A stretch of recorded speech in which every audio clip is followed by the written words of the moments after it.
of the shadows of the past, as from a faded tapestry of time's procession, slow and vast, I step to bid you bear with me, the while your fancy I engage, to look upon another age, an age when on the human tide the plumed wave of chivalry rose to its summit, sweeping wide across a nation's mighty sea. France never shone a brighter power than in this high, romantic hour. So come with me to France of old, to fiery days when hearts beat high, when blood was young and hate was bold, and sword crossed sword to do or die. For love and honor gloried then, and friendship reached its peak with men. Friends were friends in those brave days. Athos, Porthos, Aramis, aye, graved our hearts with a mystic phrase, bound our lives with a mystic tie. Come, stir your soul with our ringing call of all for one, and one for all. Come on, come on, come on!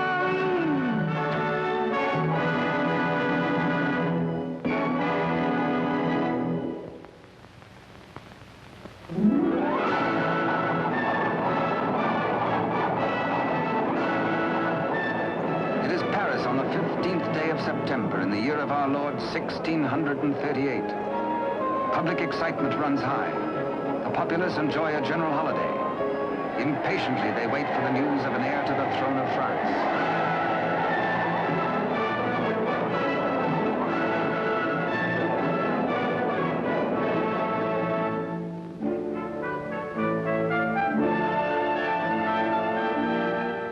His Majesty Louis XIII, King of France. Maintaining his royal authority through the wits of others, he is himself weak and vain and lives in the oily smiles of a small circle of favorites. But the court is alive with intrigue. There are parties within parties, conspiracies beyond conspiracies, plots and counterplots.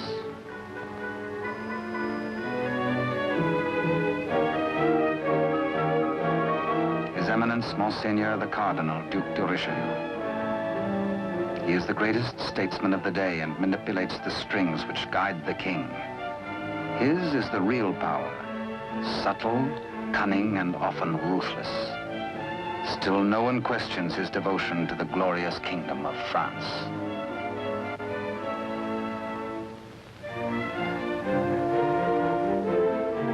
On this auspicious morning, the king pays a state visit to his queen. It is the custom for the sovereign and his courtiers to attend the expectant royal mother until his child is born.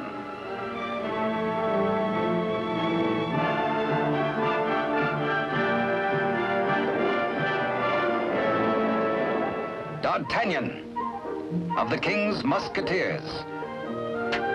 Relieved of his duties at court for the day, he hurries to the home of his sweetheart, Constance Bonacieux.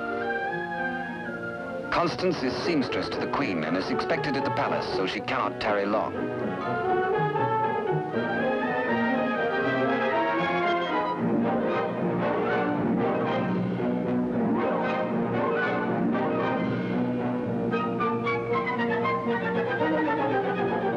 Even the most eager lover, by error, can sometimes kiss a miss, or miss a kiss.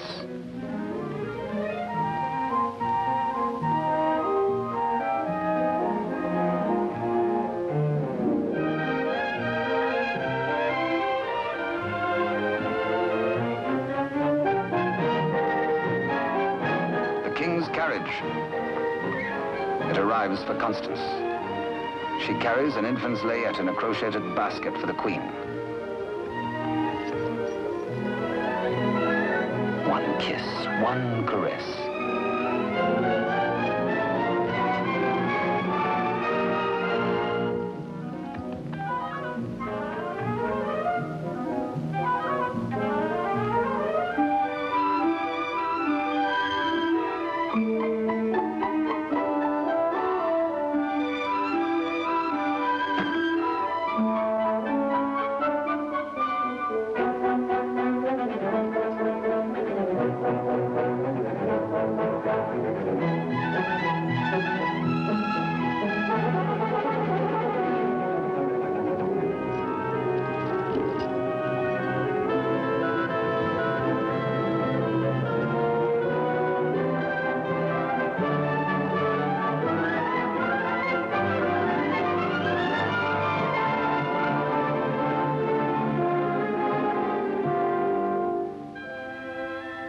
A kiss truly is a delicate plant requiring privacy to grow into a tender blossom, the dream of all lovers.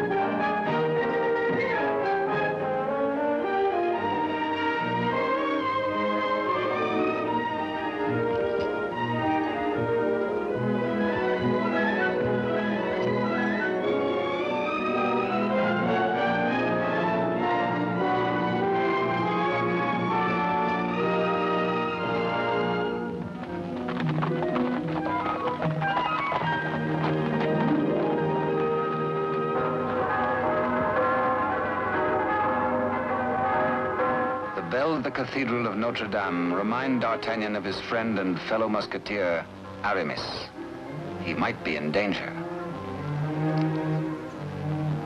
Aramis had threatened to continue his flirtations with the pretty owner of a roving, provocative eye, who unfortunately is married to an officer in the Cardinal's Guards. The guardsman naturally resents these attentions from this musketeer, but is restrained. Has not the Cardinal forbidden these duels with the King's Musketeers? Hola! Famous battle cry of the Musketeers. Instant help comes from the most fearsome steel in the kingdom. Huge Porthos, brave, strong, a King's Musketeer. And Musketeer Athos, gentle Athos, yet a deadly swordsman is able to kill with his left hand as with the right.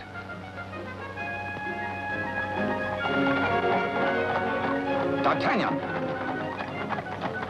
The battle is forming. The Cardinal's Guards.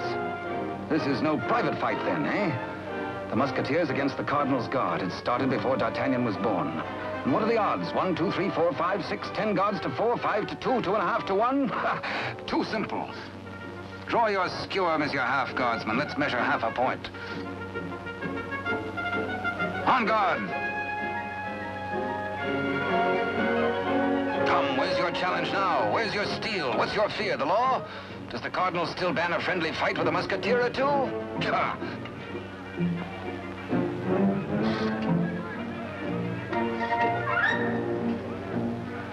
Porthos, as always, is thirsty. He has capacity. D'Artagnan, with his quicker eye, has a more bountiful drinking source.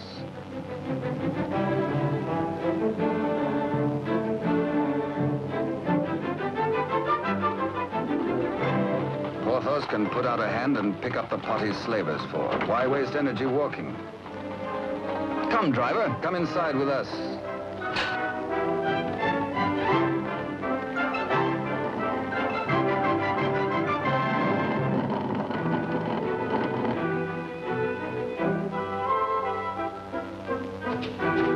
The old driver swears his wagon is damaged. His master will skin him. His horse is loose. He has a terrible wife. He has trouble. Everybody is mean to him. He has to be mean too. Ha ha! Now, take your temper out on me, good friend. Now, feel better? Now we can talk. I'll win you the price of your horse and more. Come, guardsman, I challenge you to game. This is not forbidden you.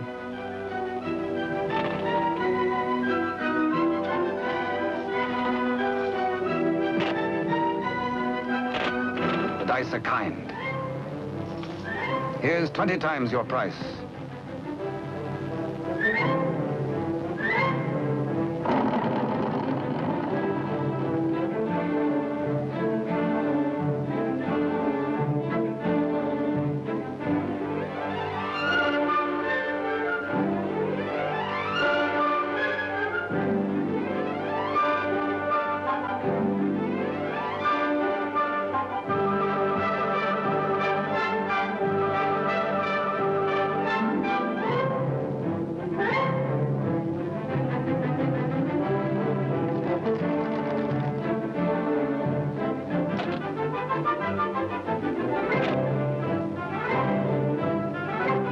Luck riding high, D'Artagnan returns to the dice game. Laughing and playing a while longer, he wins hands down from a fat-headed guardsman while waiting for the late evening rendezvous with Constance. Porthos, too, has women on his mind.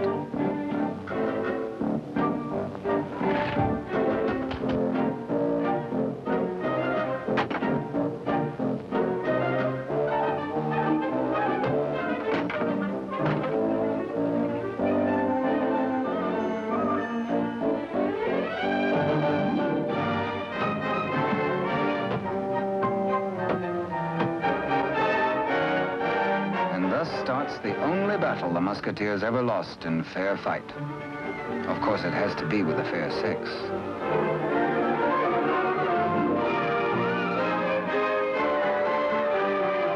For the first time in his life, a panic-stricken Porthos screams a terrified, "Hola!" Athos hears him. Aramis springs bravely to the side of his comrades, and they flee together.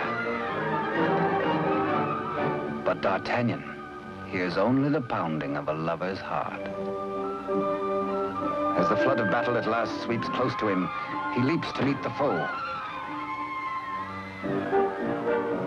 and draws his swords. He will fight, yes? No, yes, no, he won't. Here, indeed, discretion is the better part of valor. Caught between the she-devils and the deep blue sea, they choose the water.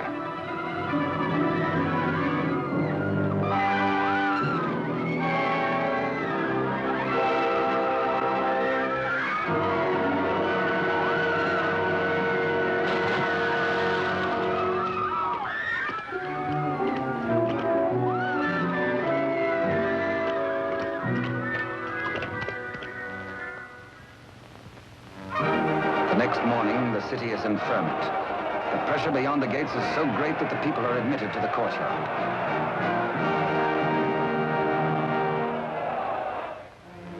Adjoining the Queen's apartment, Constance prepares the layette.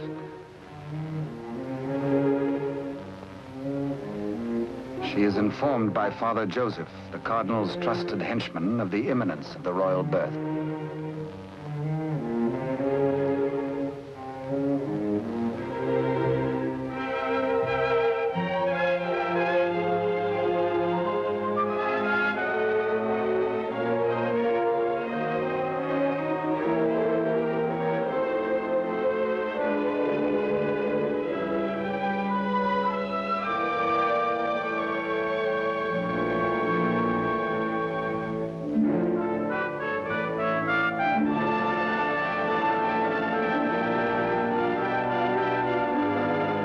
And so a prince is born to France, one day to become Louis XIV.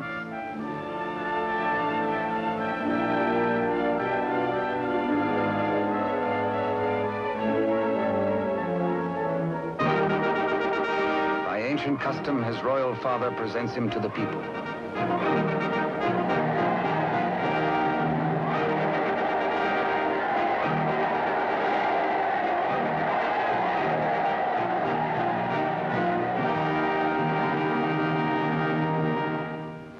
But in the Queen's bedroom, another cry is heard. One of those rare turns of destiny. And Constance is the first to warn the tired, dozing midwife.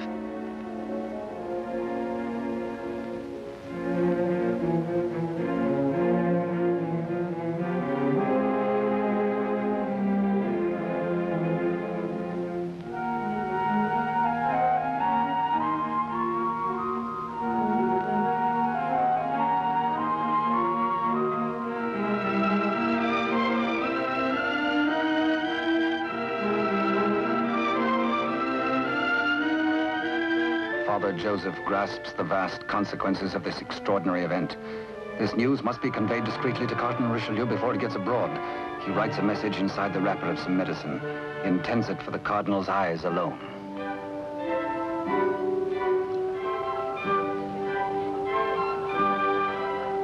Your medicine, Your Eminence.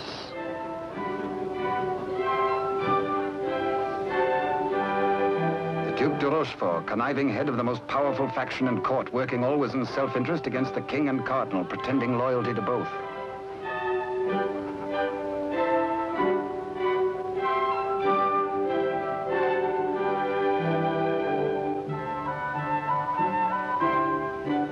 necessity for caution on the part of Father Joseph is indeed well-founded. De Rochefort, having many times seen messages thus taken to his eminence, becomes inquisitive. He resolves by a simple trick to learn the secret passed to the cardinal. A substitution of scraps of paper.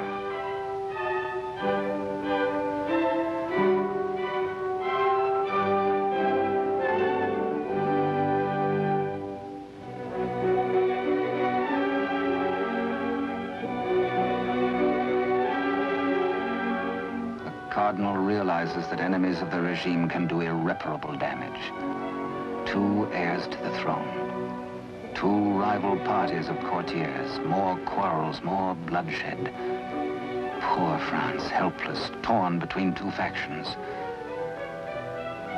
The secret of the twins must indeed be forever guarded if France is to have peace, and if he, the cardinal, is to retain his power.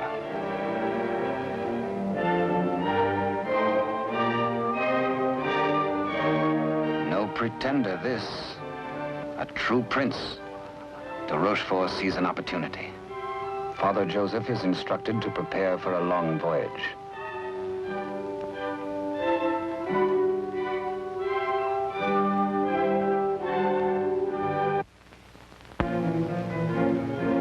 The cardinal has a plan. He sends a page to summon de Rochefort.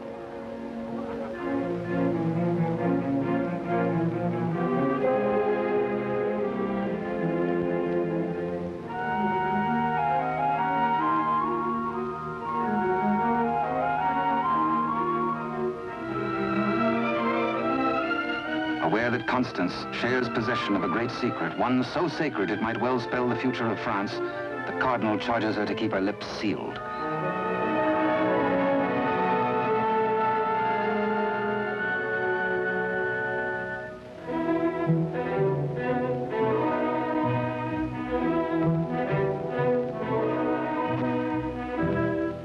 Richelieu entrusts the wily de Rochefort with Constance's safety. She must not be permitted to see anyone until further notice. The cardinal is not at liberty to tell his reasons, but de Rochefort is making his own plans.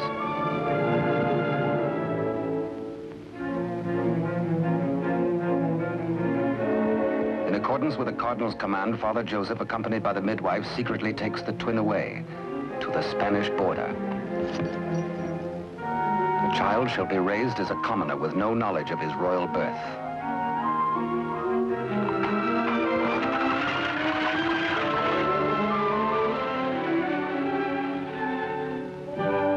Meanwhile, in the great ballroom, the king holds a reception in honor of his firstborn. Had he known the cradle should have held 2 sons, he might have been less self-satisfied with the cardinal's congratulations.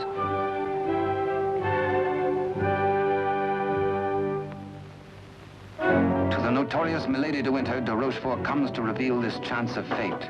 The future of France may be in their hands. He tells her he will turn Constance over to her. She is to escort Constance to the convent of Saint-Guemel. There, force her to tell the whole of the cardinal's secret and plans.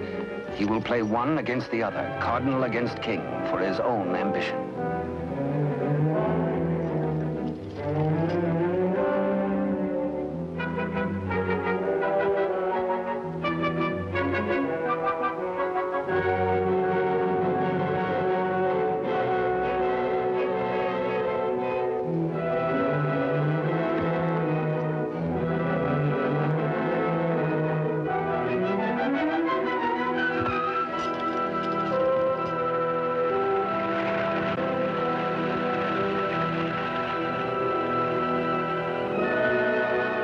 Constance to be...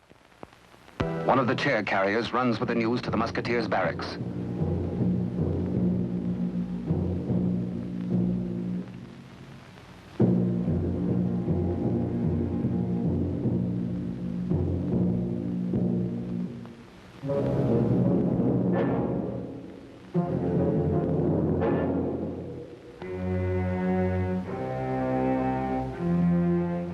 D'Artagnan, wake up!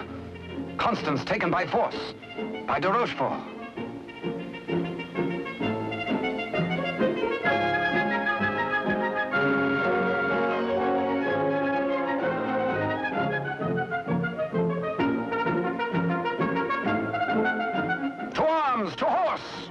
rescue!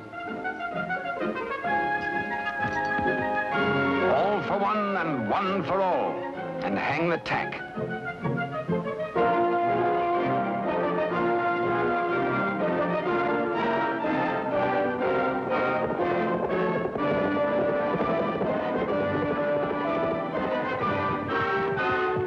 The wily cheat is in no mood to cross steel with this angry Gascon bent on justice.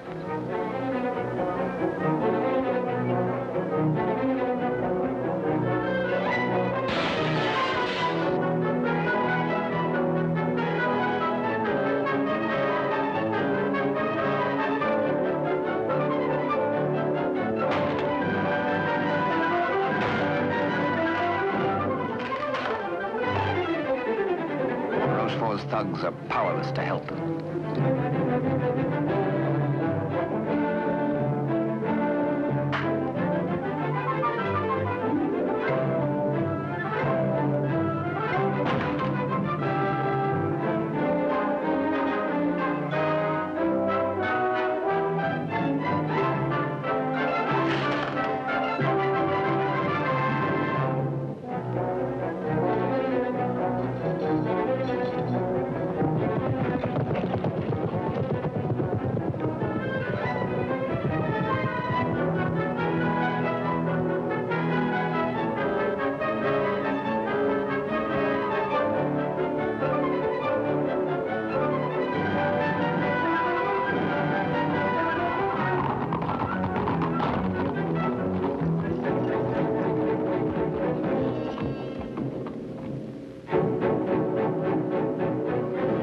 Rochefort is stubborn.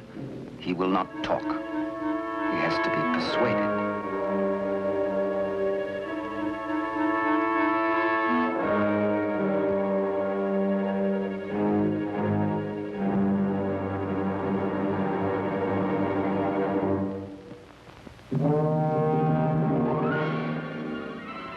The probe goes on. Where is she? Where is Constance? Talk or fall 200 feet to the bottom of the well. Talk or die.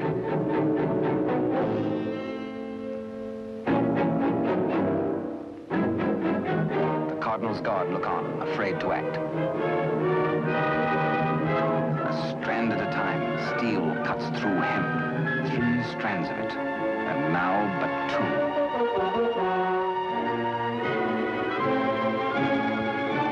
Now 1.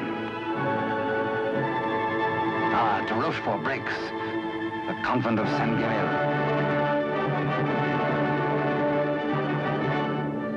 To the rescue!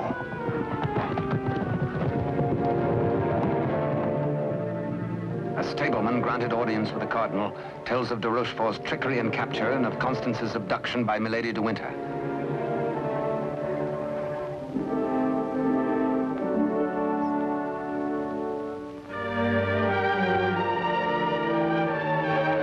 Richelieu and his escort reached the well to confront the Duke.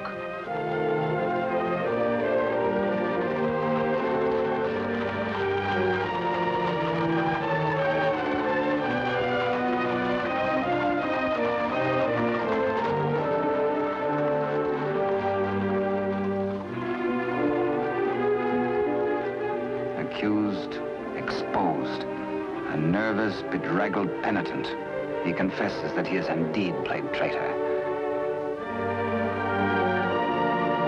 His Eminence breaks de Rochefort, stripping him of his authority and titles, banished from both court and country forever.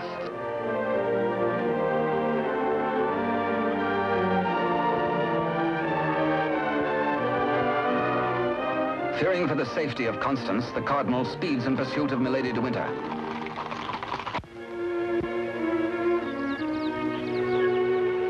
Before dawn the next morning, the convent of Saint-Guerel.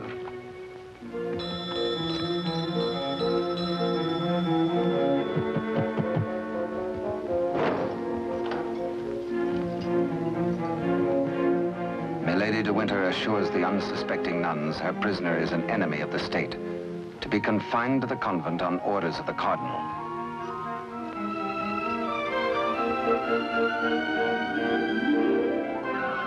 The banished de Rochefort, smarting under his humiliations, lingers in Paris.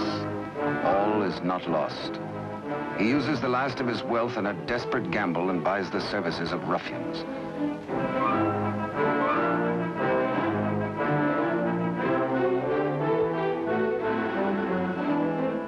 Pursue the cardinal and assassinate him. Next, find D'Artagnan and his 3 musketeer friends and put them to the sword.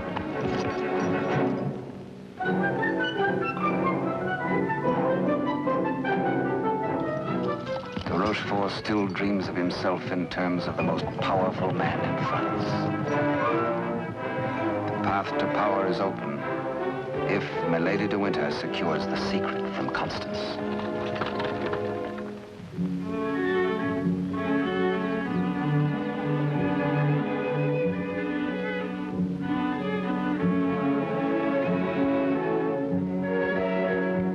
With sweet words and honeyed entreaties, the unscrupulous Milady de Winter seeks to cajole Constance into telling all she knows.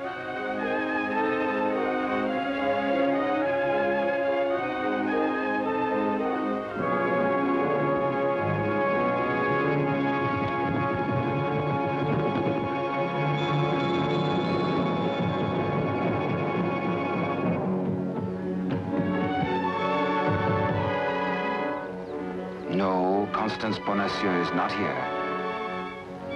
But he hears her voice.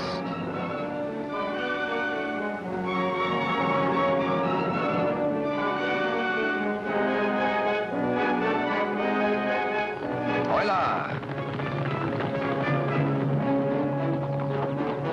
One for all and all for one.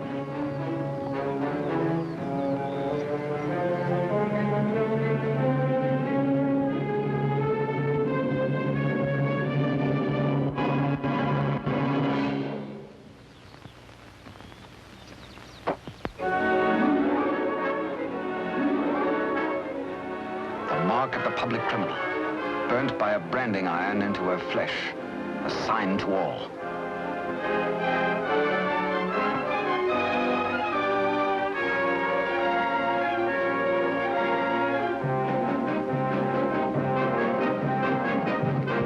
Exposed to Constance as a criminal, Milady de Winter is desperate. If caught thus in a second act of crime, by the laws of France, Milady must face public execution.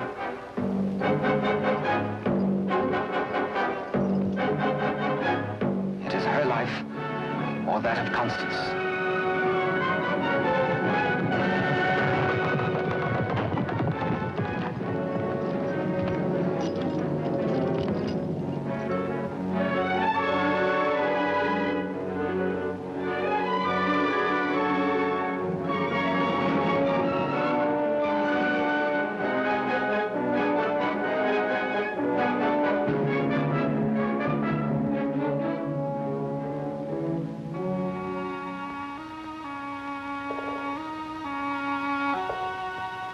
D'Artagnan hears Constance whisper that she loves him above all men. And then she murmurs 3 words, the other one, the other one.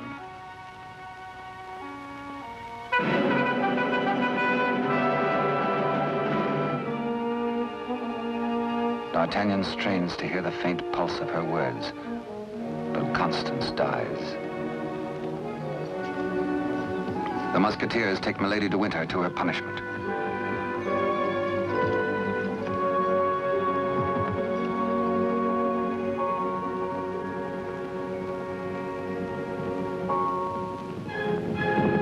His Eminence the Cardinal has traveled through the night.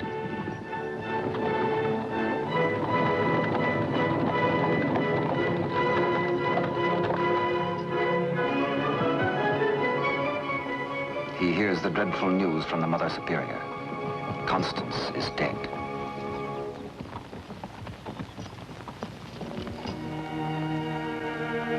Faithful, loyal Constance.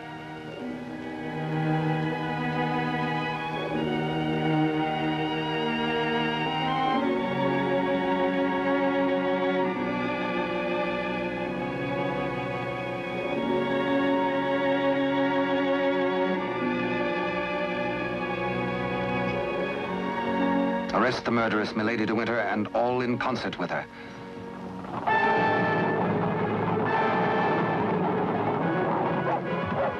The three musketeers, Athos, Porthos, and Aramis, enraged, take the law into their own hands and deliver the murderess to the public executioner and order her death.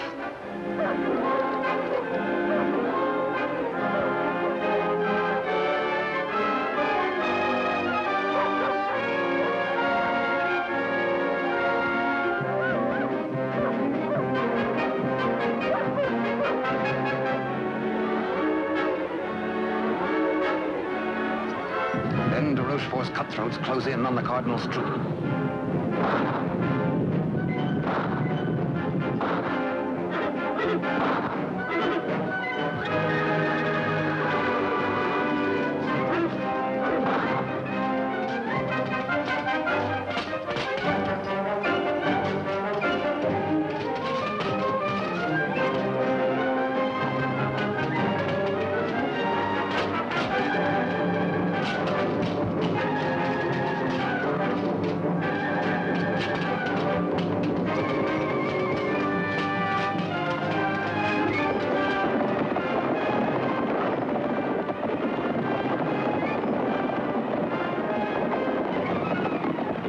Some distance away, the musketeers are captured by their deadliest rivals.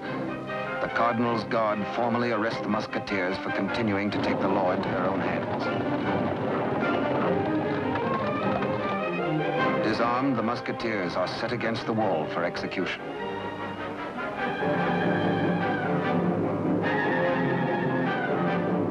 Your guards would take the lives of my friends. Single-handed, they shall have revenge.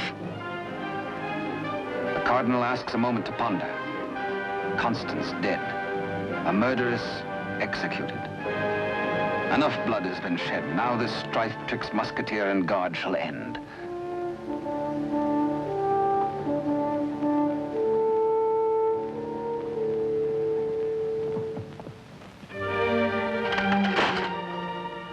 D'Artagnan's plea saves his friends, but there's to be a harsh penalty. Richelieu's plan concerns the state, and these continuing disputes between his guard and the king's musketeers. The four musketeers must separate, never to come together again on pain of death. His judgment, oh, a sorry day. The musketeers are banished, each to his own province, never to visit Paris again, nor set foot beyond the bounds of his own fields.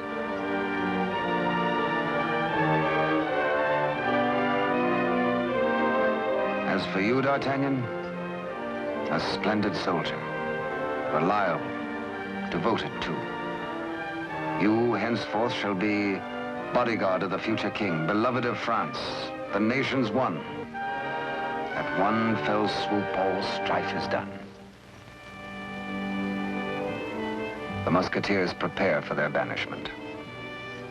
Godspeed, farewell.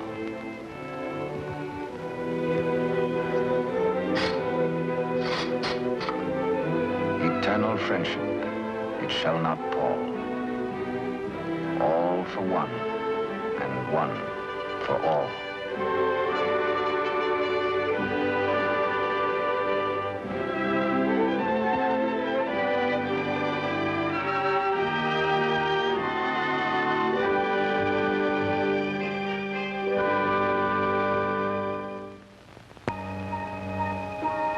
"5 years have passed. France is at peace. The infant prince grows to boyhood. Cardinal Richelieu, driven hard by the responsibilities of high office, lives in semi-retirement. And a royal father educates his son in courtly etiquette.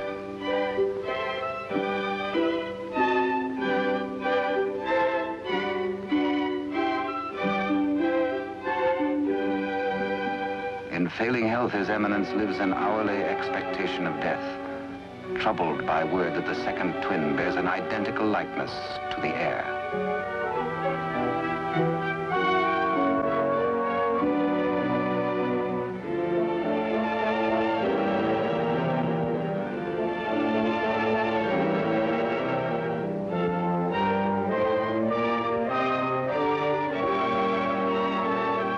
Dangers inherent are obvious and weigh heavily on the cardinal's mind.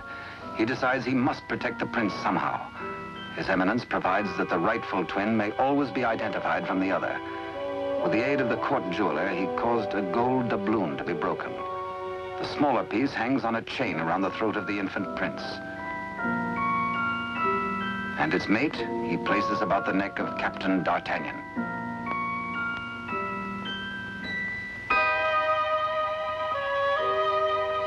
And so, by joining the pieces, the true heir to the throne of France and the prince's first guardian are known to one another for all time. He starts to say, I hold a secret, but the chill hand is upon him. The life spring ebbs, and the great voice is silenced.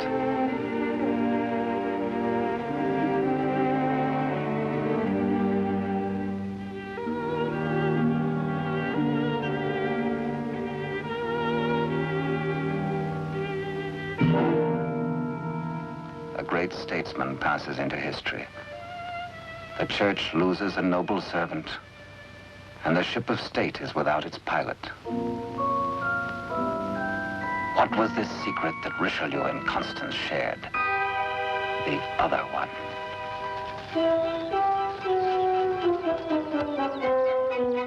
Across the Spanish border, the prince's twin brother is reared by servants of the late cardinal.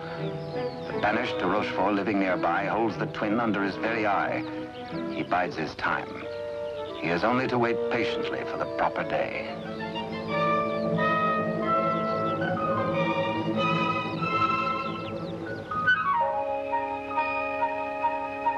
Upon the death of Louis XIII, the heir to the throne, or the Dauphin as he was called, became France's King Louis XIV. Both he and his twin had grown to manhood.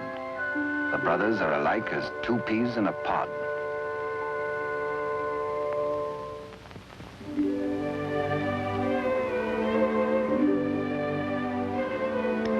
Years have passed and more since Richelieu bent his iron will to break the bonds that held us four. But Porthos, Athos, Aramis, I will ride once more.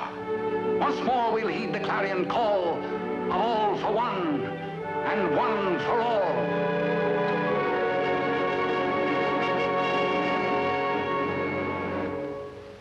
During the years, de Rochefort's connivings have brought the exiled twin under his control. Secretly, they have returned to Paris. De Rochefort has lavished upon the usurper the trappings of royalty, teaching him to copy even the handwriting of his brother, the king. Yet the quality of the spirit so generous in the king is replaced in the brother by hatred and viciousness.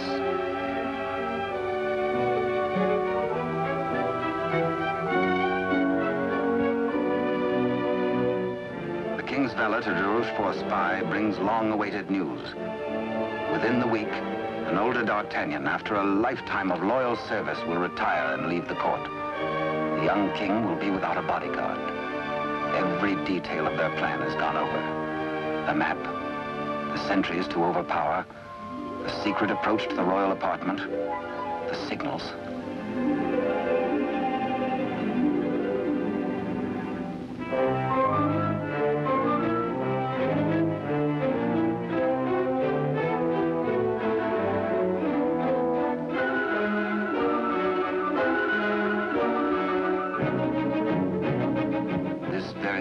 Rochefort tells the pretender, you will be His Majesty Louis XIV, King of France. Louis XIV, King of France, spends D'Artagnan's last day in fun and gaiety. The king has applied himself to an education in horsemanship, sportsmanship, and swordsmanship. No two men were ever closer, except they were father and son.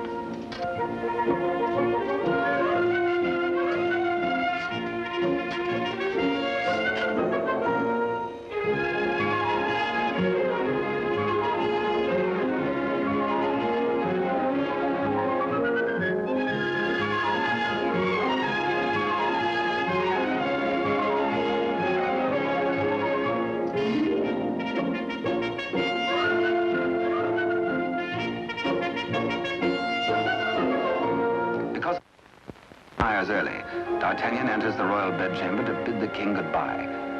Tonight he feels happy. His service is done. His king is secure. The state is safe. But by some odd premonition, the coins are matched on this final night of parting.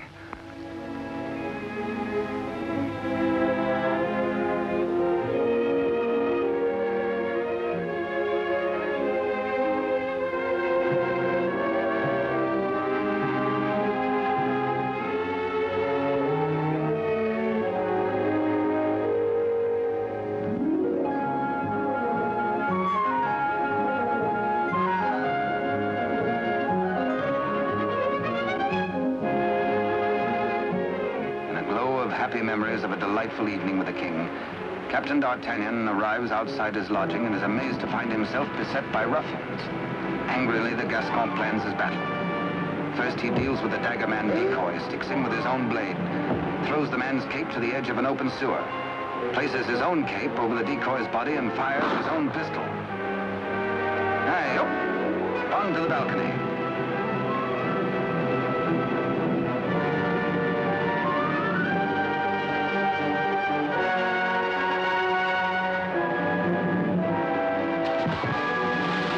There, they believe, goes D'Artagnan.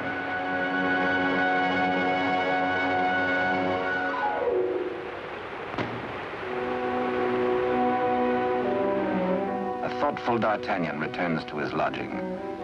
For a peaceful man to be waylaid on a city street is something new.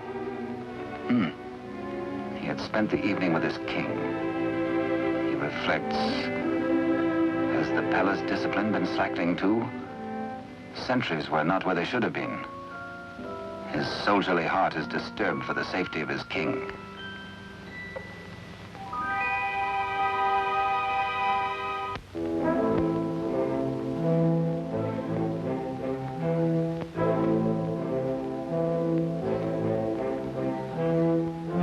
Rochefort's plan is working without a hitch.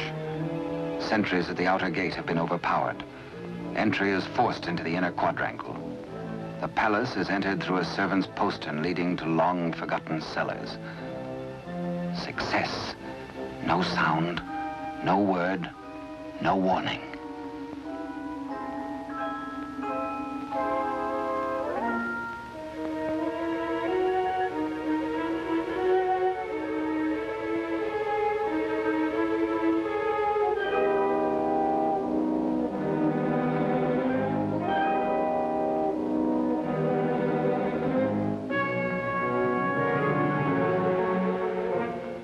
The pretender waits impatiently below for the deed which will make him king.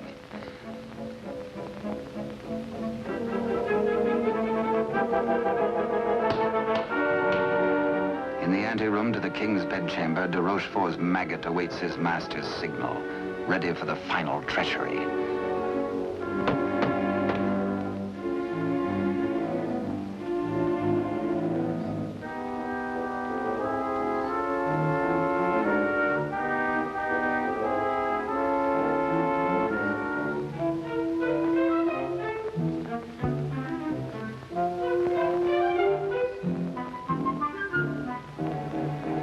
And a little after 11 o'clock on this fateful night, in one tragic moment, France loses her rightful king.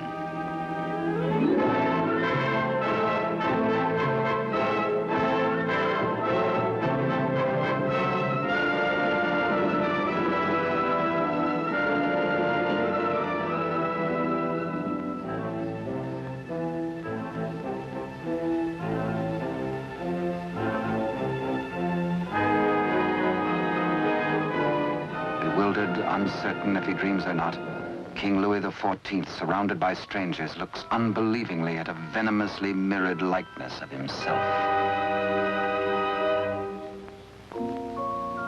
The usurper watches his royal brother with a lifetime of hate. De Rochefort's plans have been cleverly checked and double-checked. He means to hold the true king a prisoner as a threat over the head of the usurper should he rebel against his commands. At de Rochefort's order, his cohorts strip the king of his night attire and in exchange dress him in the usurper's clothes.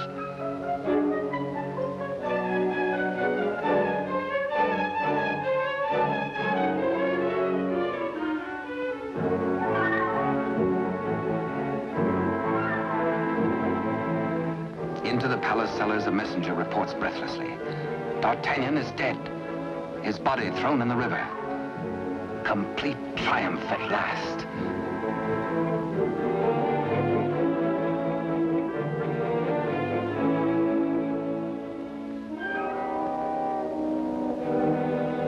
An iron mask, an invention of the devil.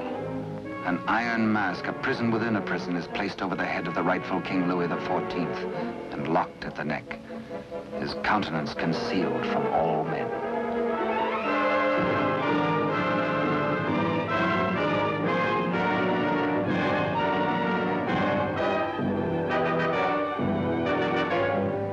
young king is led away.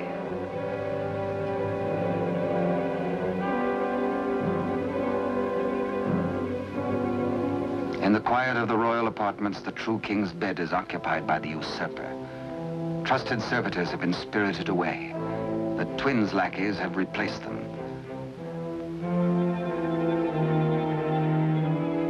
De Rochefort's plan is complete. Poor France. Ruled by a youth driven near to lunacy by a solitary childhood, by de Rochefort's lies, by his own poisoned dreams. Truly a madman.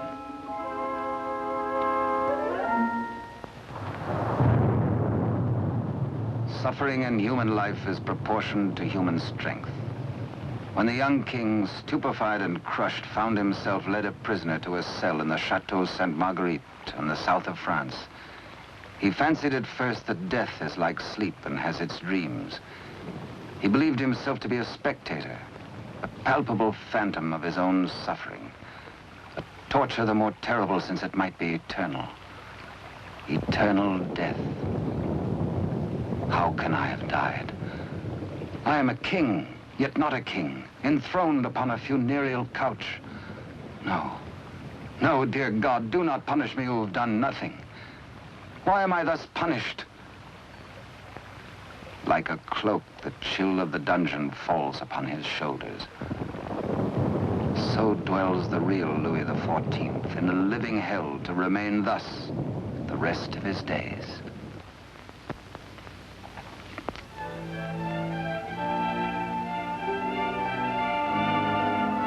The Queen Mother, always restricted, prevented from seeing her son, determines finally to pay him a visit.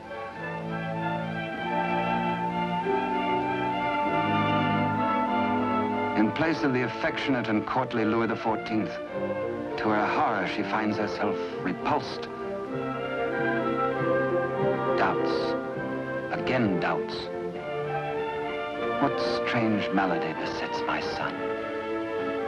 She thinks again of the other one.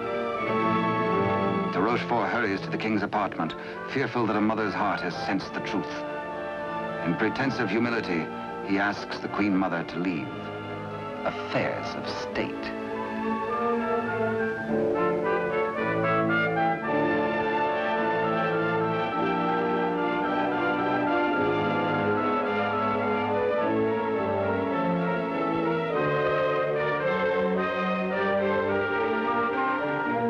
De Rochefort is determined. This shall not happen again, and whispers death.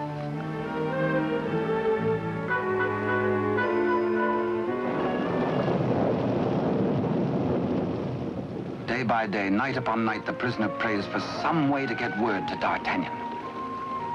A heaven-sent fisherman hoves to.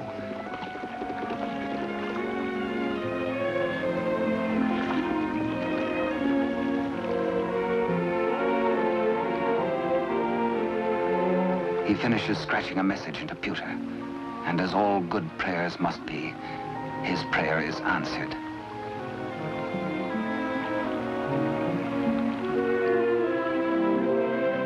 Millet and mackerel are running, and then a catch, apparently from heaven.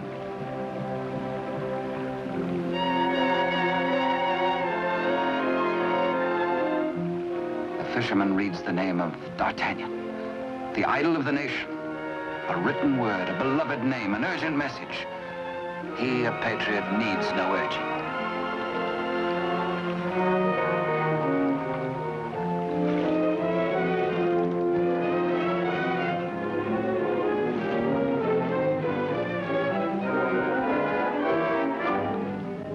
Paris goes about its daily affairs, unaware that its rightful king languishes in prison, and the Queen Mother herself faces death as the humble fisherman hastens to D'Artagnan's home. D'Artagnan stays on in Paris, and to his hurt amazement continually finds himself barred from the court. Day by day, week by week, audience with the king has been refused him. The fisherman blurts his weird news. A story hard to believe. A lonely castle which D'Artagnan knows like the palm of his hand. A prisoner in an iron mask behind its bars. But the signature, An etching of a coin that fits his own exactly.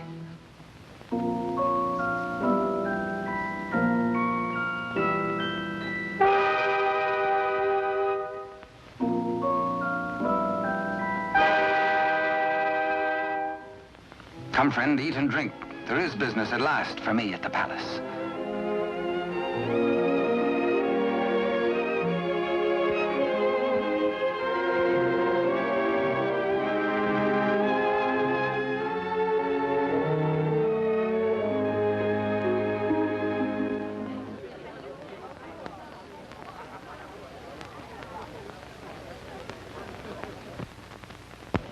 Threading his way through the perfumed route of the court's chattering idlers, D'Artagnan finds himself a stranger in a strange atmosphere. And there is reason, he thinks, for this curious tension. De Rochefort and the king. This cannot be the boy I helped nurture into manhood. This is not the face of my king. Those are not his hands that risked neither parried steel nor engaged a point. What's been happening at court? De Rochefort's back in favor, a disgraced exile once more sporting about the throne room in the king's presence. D'Artagnan is amazed and shocked. But a further shock is in store. A chain and coin is passed to de Rochefort. If he can believe his eyes, in all the years he served the king, they never left his royal person. He overhears a snatch of conversation. The other one. And suddenly he hears the dying voice of Constance.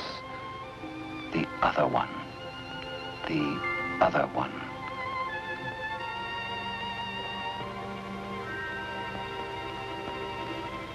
What did she mean? A message signed by the royal coin. A king, not a king. And a court alive with known traitors. D'Artagnan smells a rat. But a rat has seen him and gives warning. The palace guards are alerted, and all exits barred.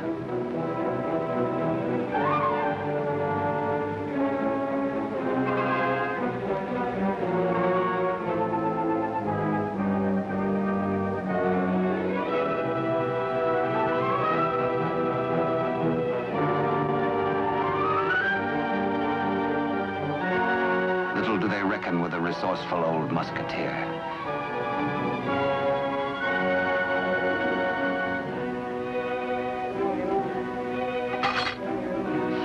D'Artagnan orders a king's loyal troop to be hurried to meet him at the Chateau Sainte-Marguerite.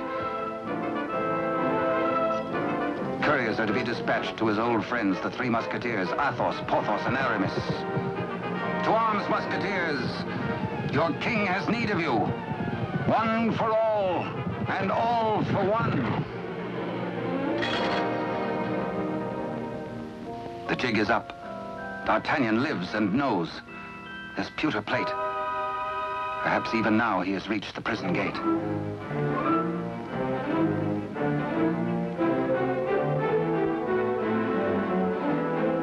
De Rochefort cannot believe his future lies in a common plate.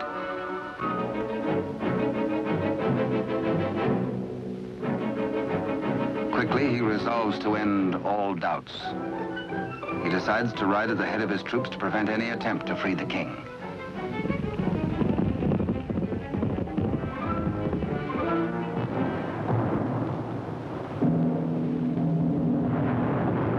The puzzled D'Artagnan has reached the Chateau Sainte-Marguerite, certain that his comrades will join him. Under cover of the raging storm, he rose to the grotto beneath the castle. Many a time as a young officer, he had patrolled this grotto passage. It led, he knew, to the arsenal. Beyond that, the armory. Then the main hall and staircase to the tower itself. Up there is the man in the iron mask, the writer of the message.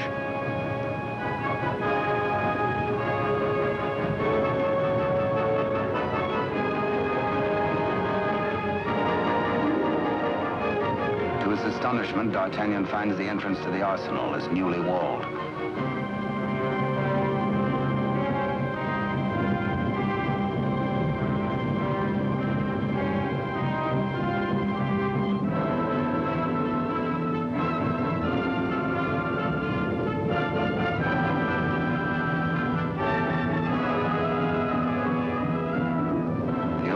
force is prepared to hazard it alone if necessary.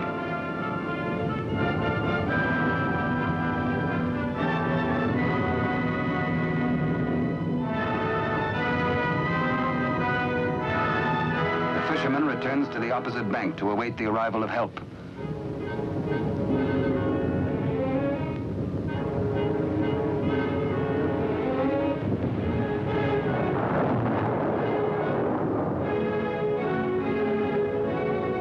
Athos, a few years older, a little more grizzled, the same brave companion as of old, ready and willing for any gambit.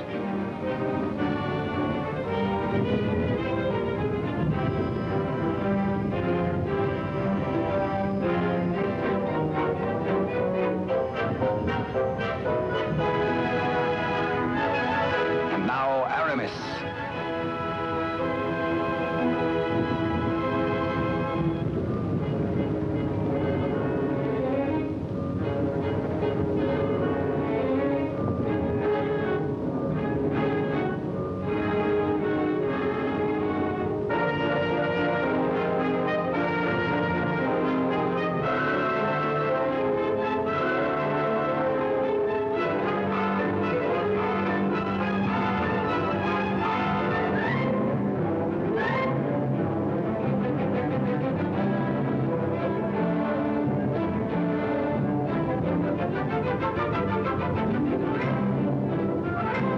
Now two of the valiant comrades have arrived.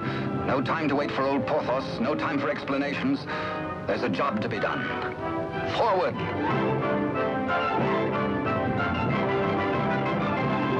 Through the racks of gunpowder barrels to the main hall, and the tower staircase itself.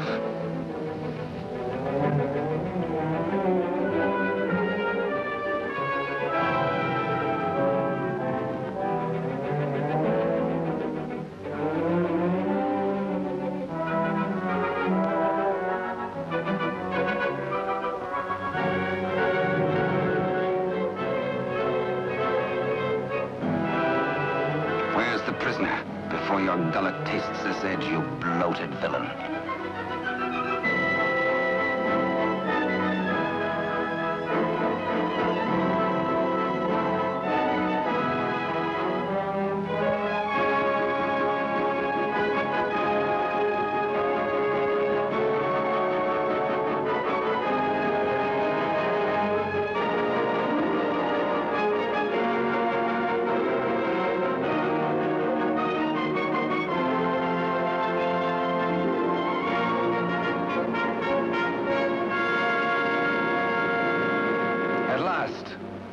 D'Artagnan knows the voice.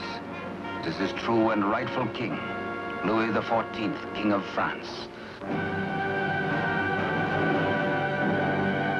The castle guards.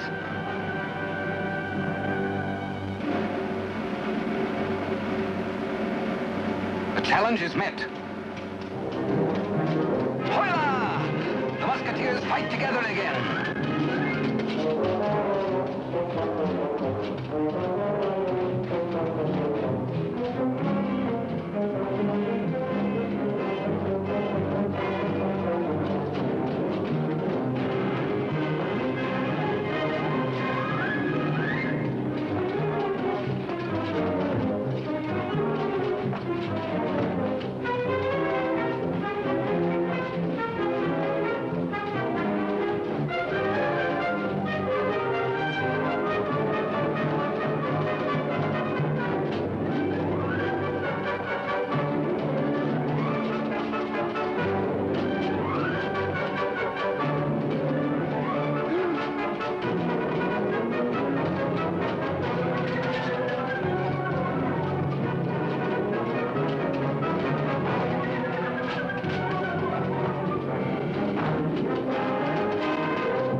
more eager on that account, and thirsty as much for the sight of his companions as for a little drop of blood.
All for one and one for all.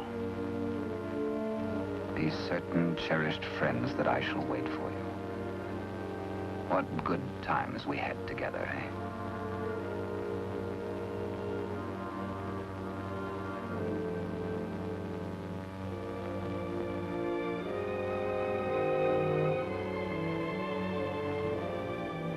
Good Porthos, farewell. You died as you lived, for love of country, in the service of your king. The fisherman gives warning of the approach of enemies.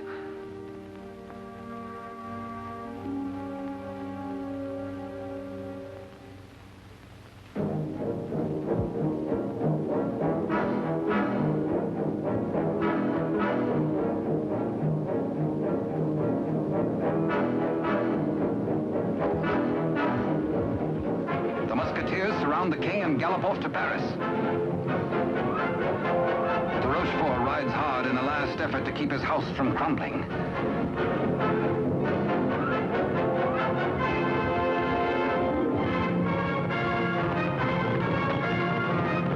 The odds are 10 to 1.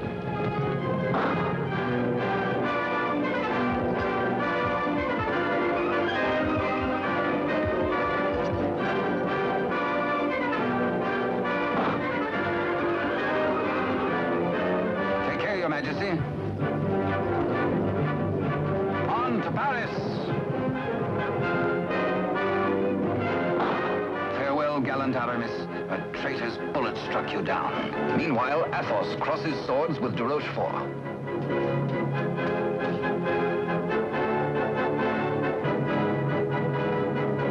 But at the highest price of all, Athos joins his comrades.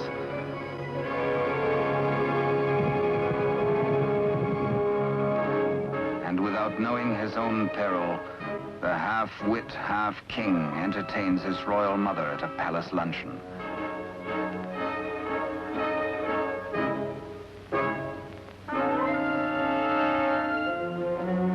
Cunningly, he says, a private matter.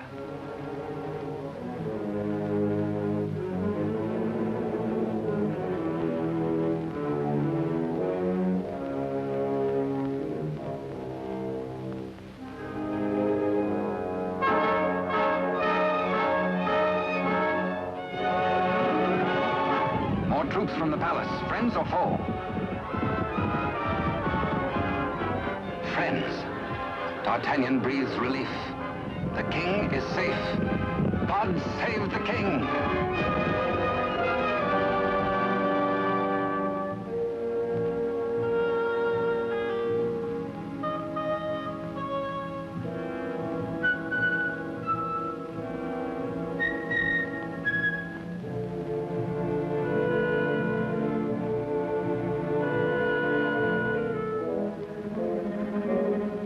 The Queen Mother suspects this attempt on her life.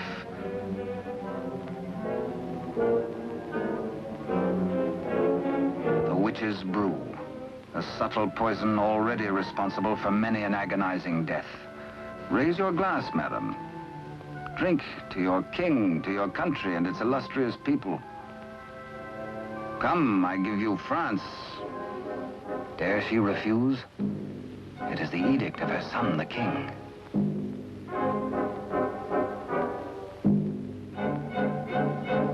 The toast, but a warning cry.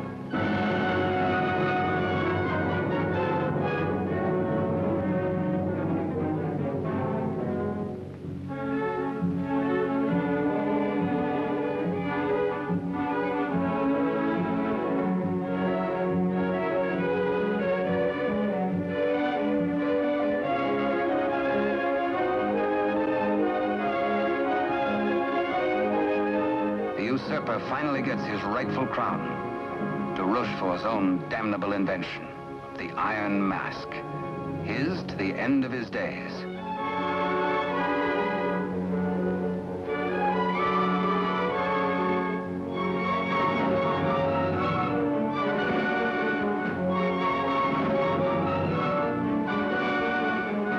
As D'Artagnan pours away the poisoned wine, the usurper takes swift, bitter revenge.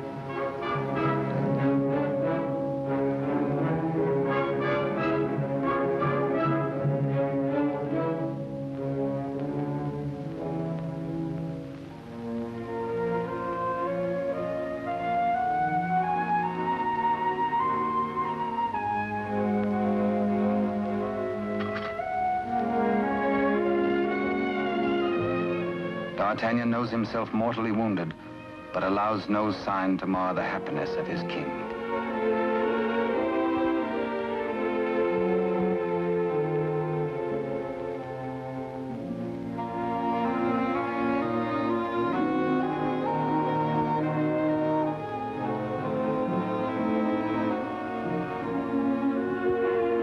Blood, the weapon of the murderer, with crimson evidence on the blade.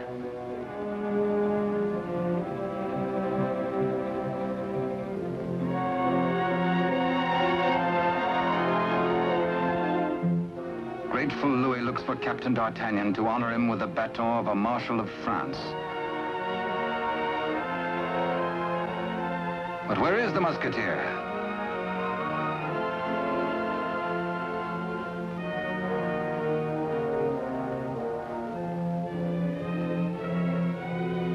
The court resounds with the king's commands and his cry to find his friend and mentor. What a man may think when he knows of the approach of death is secret between himself and his maker. Perhaps the gallant Musketeer thinks most of his lost love, Constance, and of all the tender, lonely years kept warm by her memory.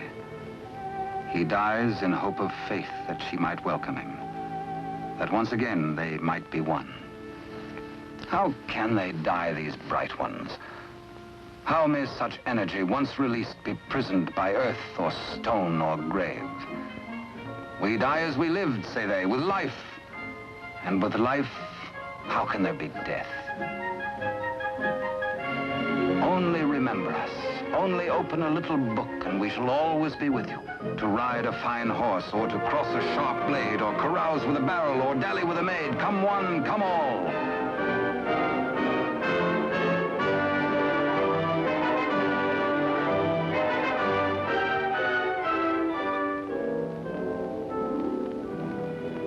And so passed a brave and glorious man, in honor.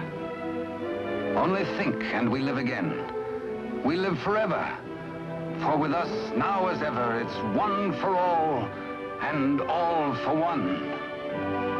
And thus it was in France of old and fiery days when hearts beat high, when blood was young and hate was bold, and sword crossed sword to do or die. For love and honor gloried then, when life was life, and men were men.